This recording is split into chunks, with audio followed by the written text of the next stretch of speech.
अस्सलाम वालेकुम dear students. आज के लेक्चर के अंदर हम blood flow in blood vessels के बारे में बात करेंगे।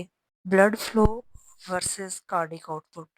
सबसे पहले हम ब्लड फ्लो को देख लेते हैं, डिफाइन कर लेते हैं ब्लड फ्लो कहते कैसे हैं। Blood flow refers to the amount और volume of blood that flows through specific part of the circulatory system in a given period of time. Blood flow basically वो अमाउंट या volume of blood होता है जो circulatory system के किसी specific part से move कर रहा होता है, किसी स्पेसिफिक पीरियड ऑफ टाइम के अंदर। It is measured usually in millilitres पर मिनट। इसको हम मिलीलीटर पर मिनट के अंदर मेजर करते हैं।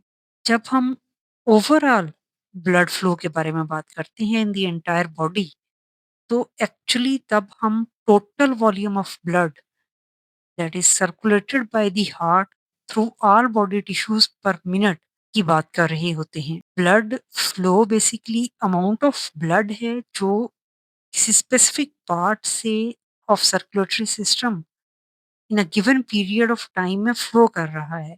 लेकिन ओवरऑल ब्लड फ्लो क्या है इन द एंटायर बॉडी? वो टोटल वॉल्यूम ऑफ ब्लड है जो कि सारी बॉडी टिश्यूज में से सर्कुलेट करेगा बाय द हार्ट पर मिनट। 1 मिनट के अंदर जितना ब्लड सारे बॉडी टिश्यूज़ के अंदर से सर्कुलेट करता हुआ जा रहा है, जिसको हार्ट सर्कुलेट करवा रहा है, उसको हम ओवरऑल ब्लड फ्लो का नाम देंगे।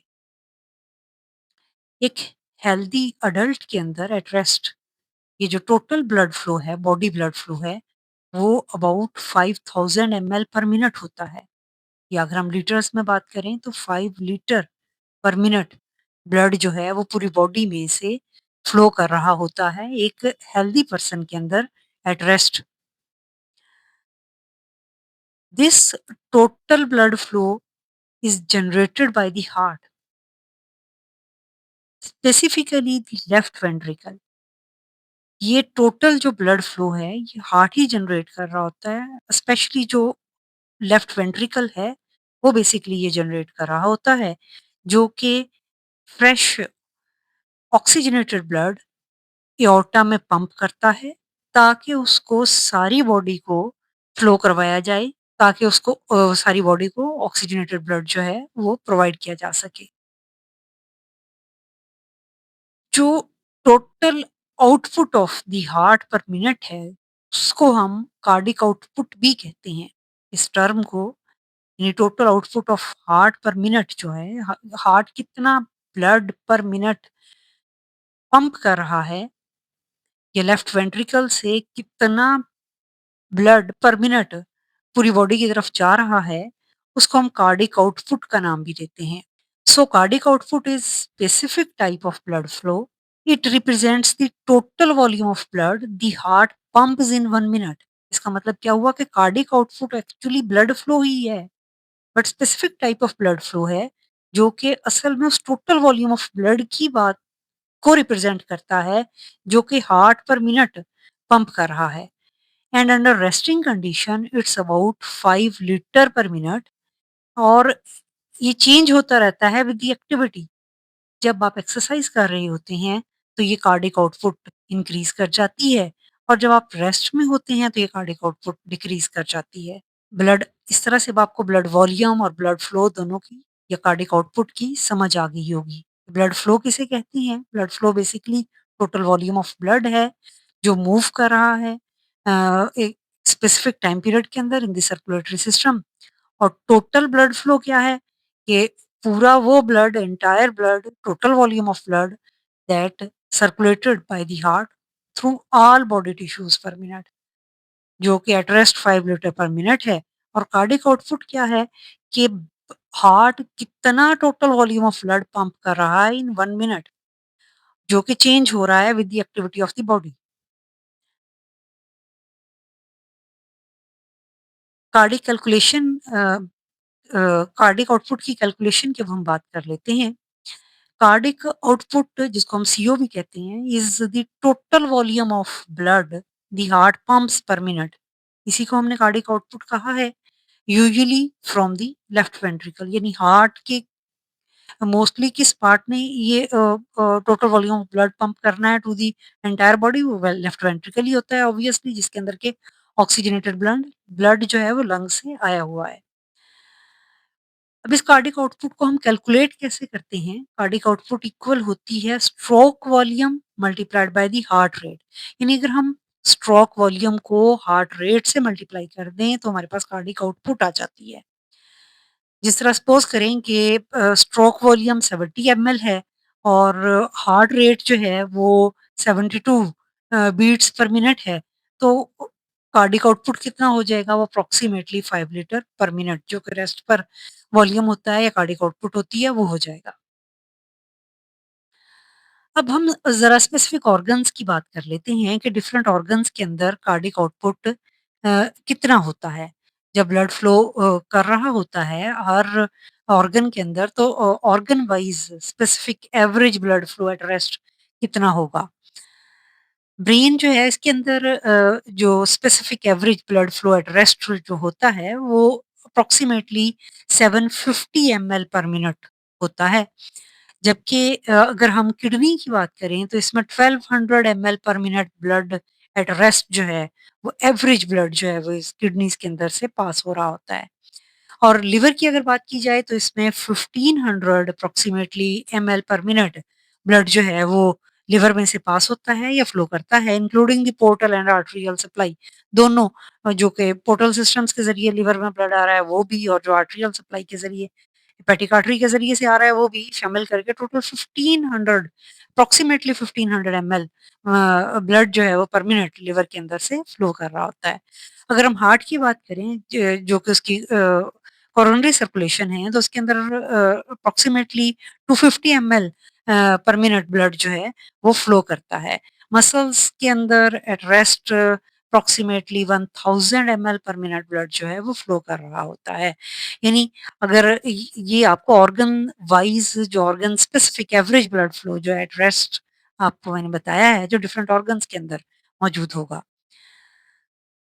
ब्लड फ्लो रेट की अब हम बात कर लेते हैं। ब्लड फ्लो की आपको समझ आ गई है कि total volume of the blood को हम ब्लड फ्लो कहते हैं, तो रेट फिर क्या हुआ? रेट कहते हैं हम स्पीड स्पीड को। यानी जिस स्पीड पर ब्लड जो है वो फ्लो करेगा, उस स्पीड को हम ब्लड फ्लो रेट का नाम दे देंगे। Blood flow rate is essentially the speed और rate at which the blood flows. अब ये ब्लड फ्लो रेट 2 चीज़ों के ज़रिए इन्फ्लुएंस होता है, यानी 2 चीज़ें, 2 फैक्टर्स जो हैं, वो ऐसे हैं जो ब्लड फ्लो रेट को इन्फ्लुएंस करते हैं। एक प्रेशर है और दूसरा रेजिस्टेंस है। प्रेशर के कम ज़्यादा होने से ब्लड फ्लो रेट जो है वो कम ज़्यादा हो रहा होता है, यानी ब्लड फ्लो की स्पीड कम ज़्यादा हो रही होती है, और इसी तरह रेजिस्टेंस जो है उसकी कम ज़्यादा होने से भी ब्लड फ्लो रेट या स्पीड जो है उसकी ब्लड की वो चेंज हो रही होती है। अगर हम फिज़िक्स की टर्म्स में बात करें तो blood flow is a volume while blood flow rate refers to how fast that volume moves. कि वो ब्लड फ्लो जो है वो कितनी तेज़ी से मूव कर रहा है, इसको हम रेट का नाम दे देंगे। Comparison of blood flow rate in different vessels ज़रा हम बात कर लेते हैं कि डिफरेंट वेसल्स के अंदर ब्लड फ्लो रेट क्या होता है, और उसका कंपैरिज़न भी ज़रा हम देखेंगे। Blood flow is fastest in the aorta. क्यों? अब आपके ज़हन में आएगा। ऑब्वियसली जब लेफ्ट वेंट्रिकल पंप करेगा ब्लड को एओर्टा के अंदर, ऑक्सीजनेटेड ब्लड को पंप करेगा इन एओर्टा, तो एओर्टा में ब्लड फ्लो रेट जो है वो फास्टेस्ट हो जाएगा, और एओर्टा के अंदर ही सबसे ज़्यादा फास्टेस्ट होता है, जो कि अबाउट 30 सेंटीमीटर पर सेकंड होता है। अगर हम स्लोएस्ट ब्लड फ्लो की बात करते हैं, तो ब्लड फ्लो कैपिलरीज़ के अंदर स्लोएस्ट होता है, और ये तक अबाउट 0.26 सेंटीमीटर पर सेकंड होता है, जो कि सबसे स्लोएस्ट ब्लड फ्लो रेट है। Reasons for variation in flow rate क्या हैं? क्यों डिफरेंट जो ब्लड फ्लो रेट है वो वेरिएट करता है, उसकी रीज़न्स क्या होती हैं? Despite small individual diameters, the total cross sectional area of capillaries is extremely large. अब आपके ज़हन में आएगा कि कैपिलरीज़ में ब्लड फ्लो रेट स्लो होने की वजह क्या है? हालाँकि कैपिलरीज़ का डायमीटर स्मॉल होता है, तो इनके अंदर तो ब्लड फ्लो रेट ज़्यादा होना चाहिए। तो रीज़न ये है कि इंडिविजुअल कैपिलरीज़ का डायमीटर ऑब्वियसली स्मॉल होता है, बट अगर हम सारी कैपिलरीज़ का कैपिलरी बेड का टोटल क्रॉस सेक्शनल एरिया की बात करते हैं, तो वो एक्सट्रीमली लार्ज बन जाता है। और अगर क्रॉस सेक्शनल एरिया लार्ज होगा, तो ब्लड फ्लो रेट स्मॉल होगा या स्लो ब्लड फ्लो रेट होगा। आर्टरीज फीड करती हैं ब्लड को into the vast number of capillaries, increasing the total cross sectional area, जिसकी वजह से जो वास्ट नंबर ऑफ कैपिलरीज को जो आर्टरीज ब्लड दे रही होती हैं, फीड कर रही होती हैं, और इसकी वजह से जो total cross sectional area of the capillaries है वो इंक्रीज कर जाता है। And as blood enters the arterioles from the arteries, velocity decreases. जब आर्टरीज से ब्लड आर्टरियोल्स में आता है तो उसकी वेलोसिटी डिक्रीज हो जाती है। और जैसे ही ये फिर कैपिलरीज के अंदर ब्लड एंटर होता है, तो फर्दर स्लो ब्लड की का रेट होना शुरू हो जाता है in the capillaries due to the maximum cross sectional area of the capillaries, maximum total cross sectional area of the capillaries. हम इंडिविजुअल कैपिलरी के क्रॉस सेक्शनल एरिया की बात नहीं कर रहे, हम total cross sectional area of the capillary bed की बात कर रहे हैं। यानी जब ब्लड आर्टरी से आर्टरियोल्स में आता है, तो ब्लड की स्पीड डिक्रीज या वेलोसिटी डिक्रीज कर जाती है, और जैसे ही ये ब्लड फिर कैपिलरी बेड में जाता है, जिसका के cross total cross sectional area maximum होता है, तो उसकी वजह से इसके रेट में मज़ीद ब्लड फ्लो रेट जो है वो ब्लड का मज़ीद स्लो हो जाता है।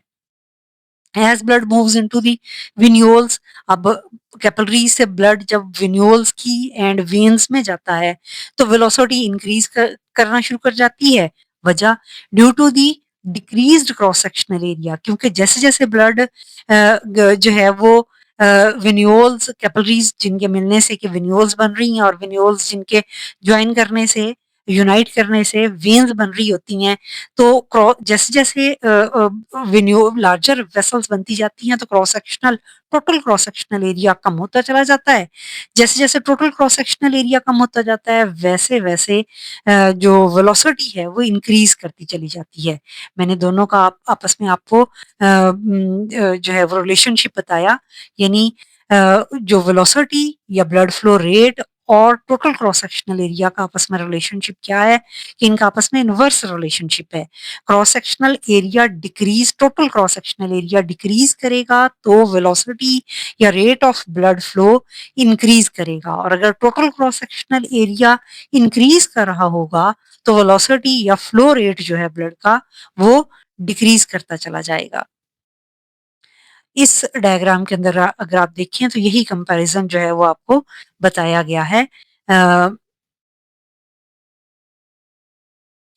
ब्लड फ्लो रेट और टोटल क्रॉस सेक्शनल एरिया के अंदर। इस साइड पर आपको वाई एक्सिस के ऊपर आपको जो है वो नज़र आ रहा है टोटल क्रॉस सेक्शनल एरिया, नीचे 0 है, जैसे-जैसे आप ऊपर को जाते जा रही हैं तो total cross sectional area increase करता चला जा रहा है। अगर आप एक्स एक्सिस के ऊपर ग्राफ में देखें तो यहाँ पर आपको जो है वो डिफरेंट जो है वो वेसल्स नज़र आ रही हैं। सबसे पहले इलास्टिक आर्टरीज़ हैं, फिर मस्कुलर आर्टरीज़ हैं, आर्टरियोल्स हैं, कैपिलरीज़ हैं, वेन्यूल्स हैं, वेन्स हैं और वेना कैवास हैं। और इस साइड पर अगर आप देखें तो यहाँ पर आपको जो है वो वेलोसिटी या ब्लड फ्लो रेट जो है वो सेंटीमीटर पर सेकंड के अंदर नज़र आ रहा है। अब ग्राफ की लाइन्स को अगर आप नोट करें तो ये जो ब्लू बार है, ये आपको इंडिकेट कर रही है टोटल क्रॉस सेक्शनल एरिया को, कैसे वो चेंज हो रहा है, और जो रेड है वो इंडिकेशन है ब्लड फ्लो या ब्लड फ्लो वेलोसिटी के लिए। अगर आप देखें तो जैसे-जैसे क्रॉस सेक्शनल एरिया चूँकि कम है, जहाँ पर टोटल क्रॉस सेक्शनल एरिया जहाँ कम है वेसल्स का, वहाँ पर ब्लड फ्लो रेट मैक्सिमम है। और जहाँ पर क्रॉस सेक्शनल एरिया बढ़ता चला जाएगा, यहाँ देखिए क्रॉस सेक्शनल एरिया राइज़ करता चला जा रहा है। ऊपर को जैसे-जैसे हम जाएँगे तो क्रॉस सेक्शनल एरिया राइज़ करता चला जाएगा। और यहाँ जाकर ये मैक्सिमम हो जाएगा। तो जहाँ क्रॉस सेक्शनल एरिया मैक्सिमम हो गया है, वहाँ पर आप देखें जो ब्लड फ्लो वेलोसिटी है उसके ग्राफ को देखें, जैसे-जैसे क्रॉस सेक्शनल एरिया बढ़ा ऊपर की तरफ, वैसे-वैसे ब्लड फ्लो रेट जो है वो डिक्रीज़ होता चला जा रहा है, कम होता चला जा रहा है।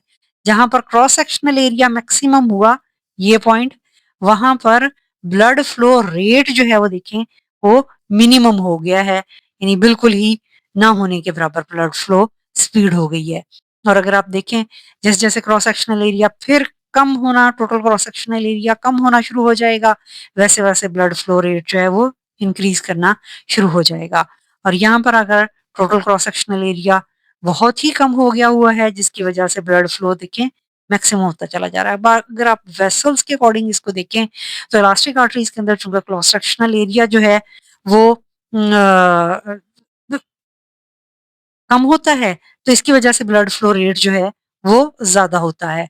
अगर आप मस्कुलर आर्टरीज़ के अंदर देखें, तो क्रॉस सेक्शनल एरिया जो है वो ग्रेजुअली जो है वो बढ़ता चला जा रहा है, जिसकी वजह से ब्लड फ्लो जो है, रेट या velocity of the blood flow कम होती चली जा रही है। आर्टरियोल्स के अंदर क्रॉस सेक्शनल एरिया मज़ीद ज़्यादा हो गया है, ये देखिए यहाँ पर मज़ीद ज़्यादा ये हो गया है इस जगह पर आर्टरियोल्स के अंदर, जिसकी वजह से ब्लड फ्लो जो है वो डाउन हो गया है। कैपिलरीज़ के अंदर ये जगह कैपिलरीज़ के लिए इंडिकेशन है, ये जगह ये और जो आपको पिंक कलर की बार नज़र आ रही है, ये पोर्शन कैपिलरीज़ के लिए है।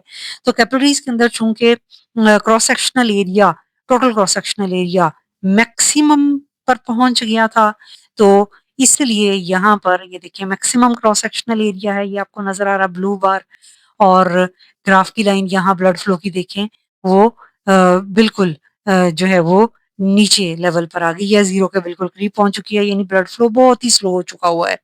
जैसे-जैसे वेन्यूल्स में हम जा रहे हैं, ये वेन्यूल्स का एरिया है।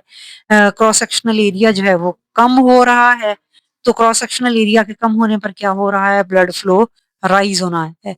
जो ब्लड फ्लो की बार है, वो ऐसा-ऐसा ऊपर को चढ़ना शुरू हो गई है। वेन्स के अंदर क्रॉस सेक्शनल एरिया मज़ीद कम हुआ है, तो ब्लड फ्लो मज़ीद राइज़ होता चला जा रहा है। इसी तरह ऑनवर्ड आगे ये सारा चलता चला जा रहा है।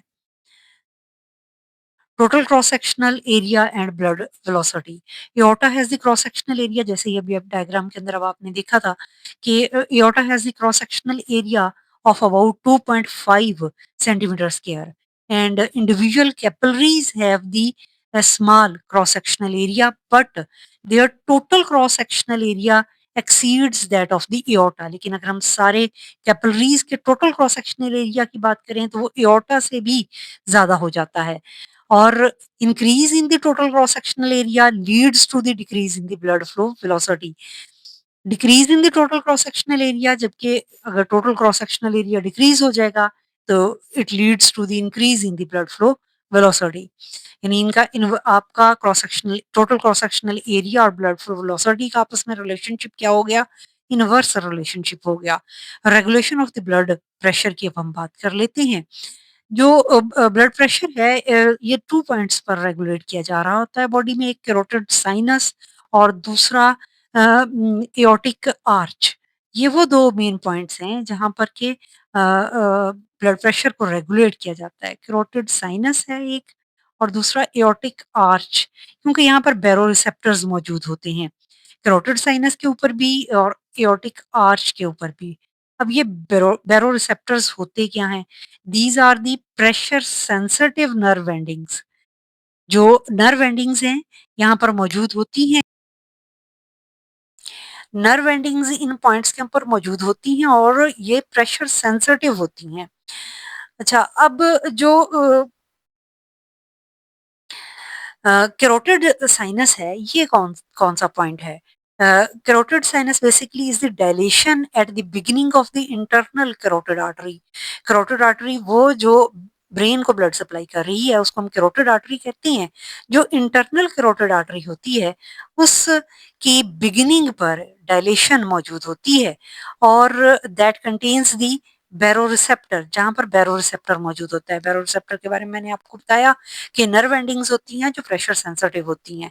इसी तरीके से जो एओर्टिक आर्च है, इसके एओर्टिक आर्च बेसिकली जब वेंट्रिकल से ब्लड लेफ्ट वेंट्रिकल से ब्लड निकलता है, एओर्टा में जाता है, तो एओर्टा लेफ्ट वेंट्रिकल से इमर्ज होने के बाद एक आर्च बनाता है, यानी यूँ कर्व्ड हो जाता है। इसको हम आर्च कहते हैं, aortic arch. Aortic arch basically the upper curved portion of the aorta, उसको एओर्टिक आर्च कहा जाता है। ये 2 पॉइंट्स हैं, कैरोटिड साइनस और एओर्टिक आर्च, जहाँ पर के बैरोरिसेप्टर्स मौजूद होती हैं, जो कि प्रेशर सेंसिटिव नर्व एंडिंग्स होती हैं।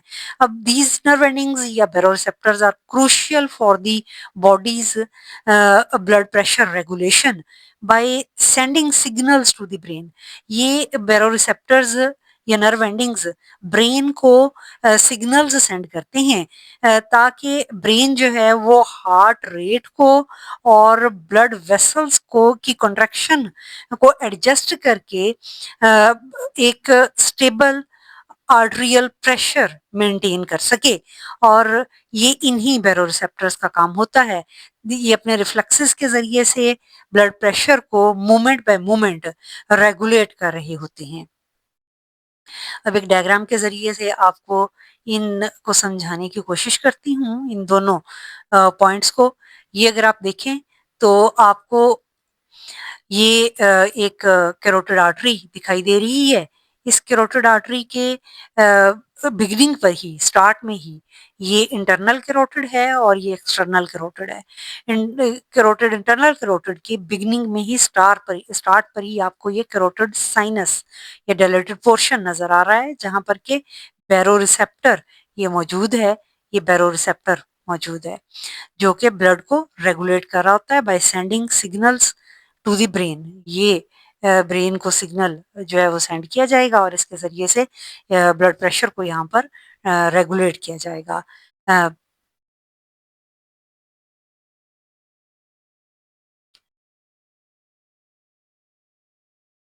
और यहाँ इस डायग्राम के अंदर अगर आप देखें तो एओर्टिक आर्च बैरोरिसेप्टर आपको नज़र आएगा।